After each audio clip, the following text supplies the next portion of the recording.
Hello, and welcome back to another video. Welcome back to the YouTube channel, people. And yeah, we're just doing a random West Ham video as we sometimes do. But make sure to leave a like on the video. Make sure to subscribe if you are new. We're trying to reach 1K before the Premier League season ends. And yeah, I wanted to talk about this today because I finally got to watch the game like on Sunday.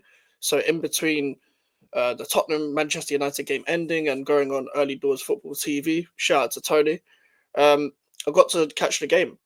So I finally got to rewatch the game. Well, not rewatch, watch the game because I didn't get to watch the game in the first place with the Brentford game, and I haven't seen anybody's opinion online, and not do I particularly care. But here's my thing. I'm going to give you my opinion. Not necessarily of the game, but just of the Graham Potter thing in general. I could, even from that game in itself, as shit as it was, I can see it's not because of the manager this time, and people are going to be like, "Well, you criticized Lopetegui." Yes, I did because I can see that the players weren't like given anything to do on the pitch. The players weren't given anything to do on the pitch. There's no on the ball and off the ball structure, as we've complained about many times before. Everyone knew the deficiencies of Julian Lopetegui at West Ham United. However, with Graham Potter, I can see the setup. I can see the lineup and the way, like the li- the lineup in terms of tactics, in terms of structure, in terms of approach, and what he's trying to do.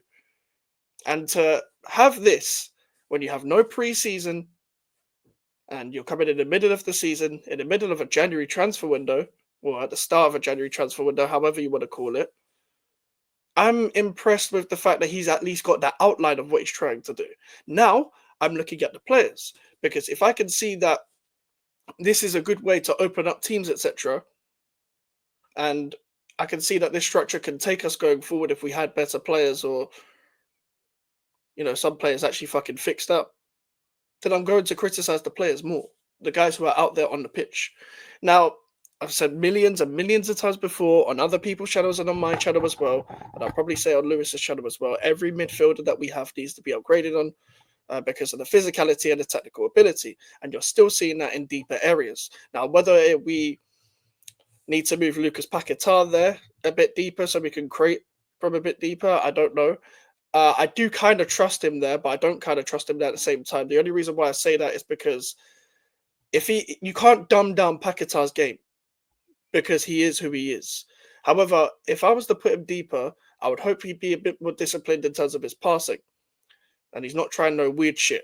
Now, the problem I have is Lucas Paquetá, Mohamed Kudus, and Edson Alvarez are losing the ball too much in the first phase of play. The less I say about fucking Mavropanos, the better. The guy's not a good player. The guy is meant to be what he should be is a calm ball playing centre back. He's not. I've said it millions of times. The guy's error prone and makes too many mistakes on the ball. It has nothing to do with getting used to the identity either. It doesn't. Because some of the stuff he's doing and the mistakes he's making is very basic. It's not like we're asking you to actually do much in the side.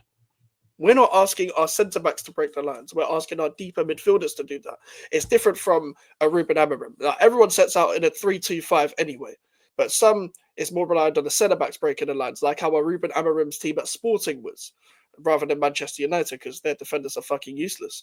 But with West Ham, it's reliant on the two midfielders that are receiving the ball from the back three in possession to distribute the ball forward. That's why I'm looking at an Edson Alvarez. That's why I'm looking at a James Ward-Prowse. That's why I'm looking at a Thomas Souček.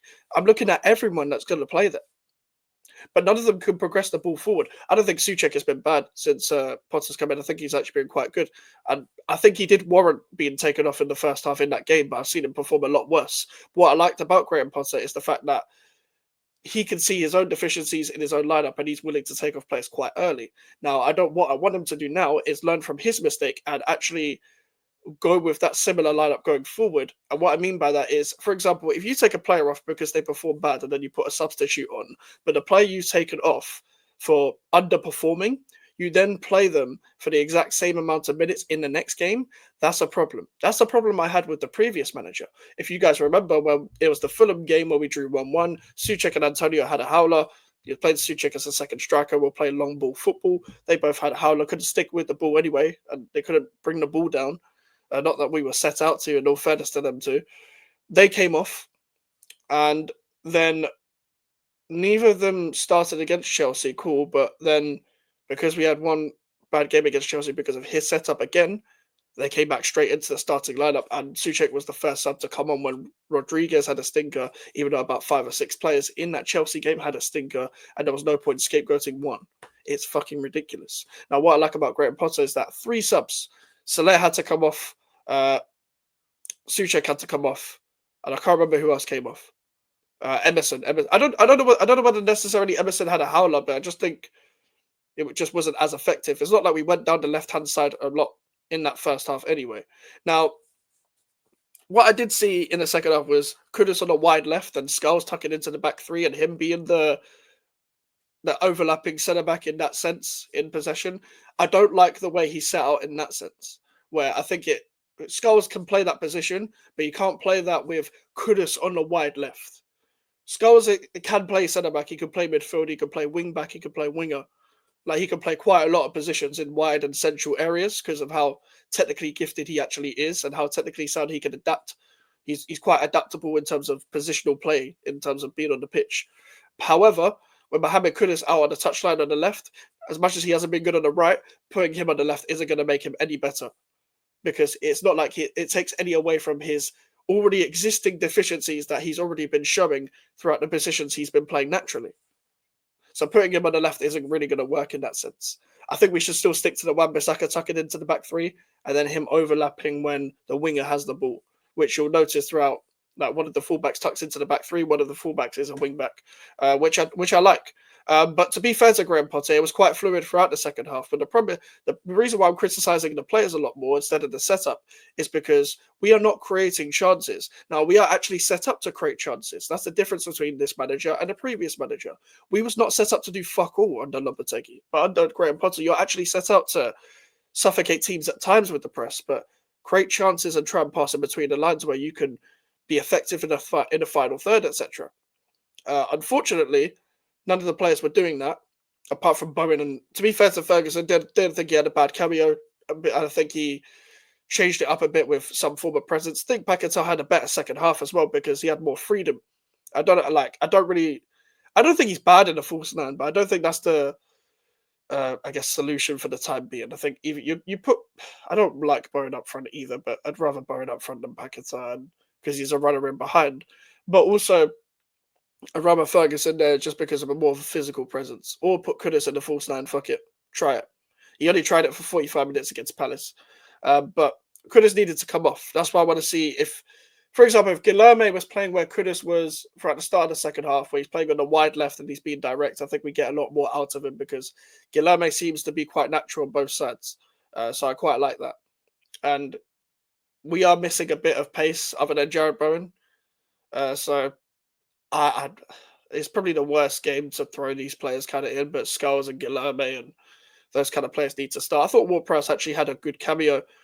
He can pass in between the lines, but the problem is, as I've said before and as I've mentioned on video, none of these midfielders are the level. None of them.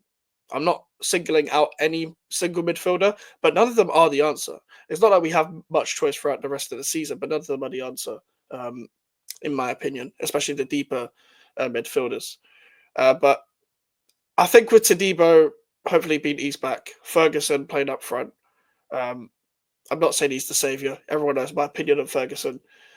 We need to give something different. I trust this manager because of his lineups, his ruthlessness in substitutions, his willing to be proactive in tactics and in-game management and his changes and the way we set out to play. I trust him. I don't really have many fears of relegation. I'm not saying we're too good to go down. We're not. No one is. What I'm saying is Wolves, Leicester, Southampton, Ipswich are going to go on a 4-game winning streak where we go on a 4-game losing streak either. We could make the gap a bit tighter, but I don't think we'll lose to Leicester again. I hope not. But I also think whilst we lose to Arsenal, I don't think any of the teams below us are exactly going to catch up. You're lucky we have Man United around us as well, and I'm not even taking the piss, but Manchester United are just as dog shit. I think they've got Everton next, and Everton with under Moyes right now on form. So there you go. And this is why I trust Potter. I'm not going to say he's taken us to the promised land or anything, but I think it's good enough. For me, it's good enough for the time being. Forget make West Ham great again. Make West Ham great. But listen, people, I'm not angry because I didn't get to watch the game live, but also because I don't really care about the rest of the season that often. I'm going to be pissed off this weekend because we're going to probably lose to Arsenal, and everyone knows how much I hate Arsenal. I think I've made that quite public already. But outside of the Arsenal and Tottenham game and Man United away, I'm not really up for the rest of the season. I don't really care. I kind of just want it to end. I would stop the count right now. If there was a button to stop the count, I would by any means stop the count. I would press a button right now. But that's just me though. That's just me.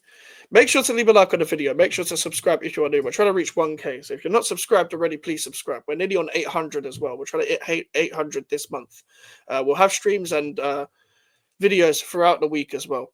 But yeah, thank you guys for watching. I'll see you guys later. Goodbye.